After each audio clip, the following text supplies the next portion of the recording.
چکے ہیں، رمضان ابھی آیا نہیں ہے اور مہنگائی آسمانوں کو چھو رہی ہے۔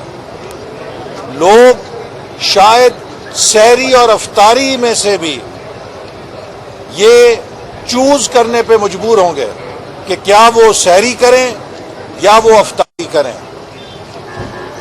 لوگوں کے لیے خوراک کی اشیاء ان کی پہنچ سے باہر پہنچا دی گئی ہیں اور ناٹک کیا جاتا ہے کہ شوگر مافیا آٹا مافیا کے خلاف کارروائی کریں گے۔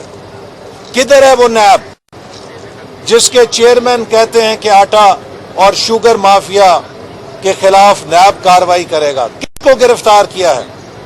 ایف آئی اے نے کیس بنا دیے ہیں ہمارے خلاف۔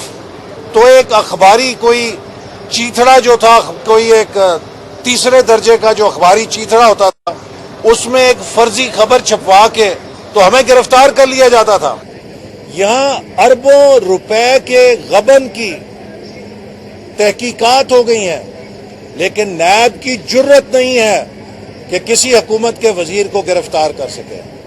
تو پھر نیب کیس نہیں دیکھتا، فیس دیکھتا ہے۔ ایسے اقبال صاحب، چینی بھی اب جو ہے وہ مودی سے درآمد کرنے کے لیے جو ہے اس کی بھی فیصلہ جو وہ کیا جا چکا ہے، اس کو کس نظر سے دیکھیے یہ جو یہ بتائیے، جمہوری حکومتوں میں تو جو ہماری انڈیا کے ساتھ تجارت ہوتی ہے وہ بند ہو جاتی ہے، پھر کس کے اشارے پر یہ تجارت کھلی ہے اچانک؟ دیکھیے، جب نواز شریف صاحب بھارت سے آبرو مندانہ اور قومی مفاد کو پیش نظر رکھ کے بات چیت کرتے تھے، اچھے تعلقات استوار کرتے تھے، تو نعرے لگائے جاتے تھے مودی کے یار ہیں، یہ بھارت سے کیوں بات کر رہے ہیں؟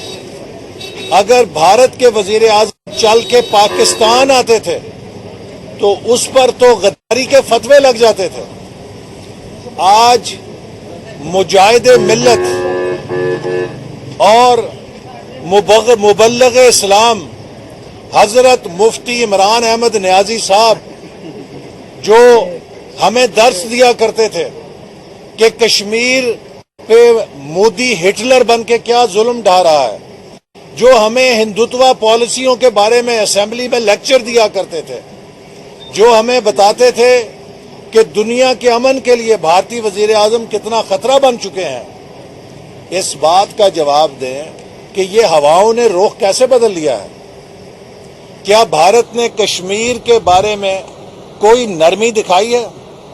کیا کشمیر میں بھارتی سیکیورٹی فورسز نے نوجوانوں کا خون بہانا بند کر دیا ہے؟ کیا کشمیر میں ہماری ماؤں بہنوں کی عزتیں محفوظ ہو چکی ہیں؟ کیا کشمیر کی متنازع حیثیت بھارت نے بحال کر دی ہے؟ تو یہ قومی غیرت کے جو چیمپئن تھے عمران نیازی صاحب، اب بھارت سے جو تجارت کر رہے ہیں، چینی آ رہی ہے، کپاس آ رہی ہے، تو اس کے پیچھے وہ کون سا کنسیشن ہے جو انہوں نے بھارت سے حاصل کیا ہے؟ ان کے پیسے ختم ہو گئے ہیں، معیشت دیوالیہ کر دی ہے، اب یہ ہر قومی مفاد کا سودا کرنے پر آئے ہوئے ہیں، اور اسی لیے میں سمجھتا ہوں کہ وقت ہے کہ اس حکومت کو گھر بھیجا جائے اور ملک کو بچایا جائے، اور ملک بچانے کا ایک ہی راستہ ہے، آزاد منصفانہ الیکشن۔ اور مسلم لیگ نون وہ واحد پارٹی ہے، وہ واحد جماعت ہے جس کے پاس معاشی پروگرام بھی ہے، معاشی تجربہ بھی ہے اور معاشی ٹیم بھی ہے۔ یہ واحد پارٹی ہے جس نے پاکستان میں ترقی کو تقریر سے نکال کر زمین پہ کھڑا کر کے دکھایا ہے۔ آج پاکستان کا ہر شہری مسلم لیگ نون کے منصوبوں سے فائدہ اٹھا رہا ہے، لاکھوں نہیں کروڑوں انسانوں کی زندگی میں وہ منصوبے آسان پیدا کر رہے ہیں جو ہم نے شروع کیے تھے۔ صاحب، آج کل وزیر اعلیٰ پنجاب سردار عثمان بزدار جو ہیں بہت زیادہ سرگرم ہیں، کہا جا رہا ہے کہ طوفانی دورے کر رہے ہیں، اربوں روپے کے ترقیاتی دیکھیے، وہ حکومت جو حکومت کرونا ویکسین جس کی ہمیں اتنی شدید ضرورت ہے، ہمارے ڈاکٹرز کو ضرورت ہے، ہمارے بزرگوں کو ضرورت ہے، اس کی حفاظت نہیں کر سکتے.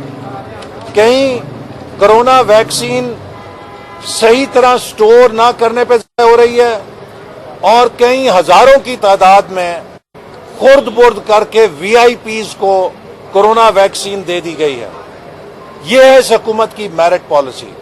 اور اس کے علاوہ پاکستان افغانستان کے برابر ہے اپنی آبادی کو کرونا ویکسین فراہم کرنے میں. دنیا میں ہر ملک نے اپنی آبادی کے لیے کرونا ویکسین بروقت خریدی. ہمارے حکمران سوئے رہے اور اب جاگے ہیں جب پوری دنیا کی کرونا ویکسین کی پروڈکشن بک ہو چکی ہے. ہمیں فوری طور پہ 5 کروڑ آبادی کے لیے کرونا ویکسین حاصل کرنی ہے تاکہ پاکستان کو اس وبا سے بچایا جا سکے. نہ یہ کرونا مینج کر سکے ہیں، نہ یہ معیشت مینج کر سکے ہیں، نہ یہ خارجہ پالیسی چلا سکے ہیں. یہ حکومت اب ناکام ہو چکی ہے، اور اب عمران خان کو بھی پتہ لگ گیا ہے کہ he is only playing his last inning. اب ان کی اننگ کے آخری اوور شروع ہو چکے ہیں. آج گیا کل گیا، عمران نیازی کا جانا ٹھہر گیا ہے. حسن بھائی لاسٹ کوشچن یہ بتا دیجیے گا کہ آپ نے کہا کہ حکومت کو گھر جانا ہوگا، تو اس کے لیے تو آپ ایک پی ڈی ایم بنا تھا، اس میں پیپلز پارٹی کے اور آپ کے جو معاملات چل رہے ہیں اس سے آپ نہیں سمجھتے عوام کو بھی پریشانی ہو رہی ہے؟ پی ڈی ایم کی جماعتیں یکسو ہیں. اگر پیپلز پارٹی نے ایک سرکاری جماعت کے ساتھ اتحاد کیا ہے لیڈر آف اپوزیشن کی نشست حاصل کرنے کے لیے، تو وہ بہت گھاٹے کا میں سمجھتا ہوں سودا ہے. اس وقت ہم ایک بڑی جدوجہد میں ہیں. ہماری جدوجہد صرف عمران خان کو نکالنا نہیں ہے، بلکہ پاکستان کو اس 73 سال کے میوزیکل چیئر کے کھیل سے نکالنا ہے جس کی وجہ سے یہ ملک آگے نہیں بڑھ رہا، جس کی وجہ سے ہر 5 سال 10 سال کے بعد یہاں سیاسی بحران پیدا ہوتے ہیں. ہم نے اس ملک کو دوبارہ کھڑا کرنا ہے اور جنوبی ایشیا کے اندر سب سے تیز ترقی کرنے والی معیشت بنانا ہے، اور اپنے نوجوانوں کو ایک بہتر مستقبل دے کے جانا ہے. اور اس کا راستہ صرف انڈسٹریلائزیشن ہے، ایک صنعتی معیشت ہے جس کی ہم تیاری کر رہے تھے، جس کی ہم تعمیر کر رہے تھے، اور ہم سے وہ منصوبہ چھین لیا گیا. سی پیک کو تباہ کر دیا گیا. اگر ہماری حکومت رہتی تو میں پہلے بھی کہہ چکا ہوں کہ اب تک سی پیک کا پورٹ فولیو $100 ارب پہ پہنچ چکا ہوتا.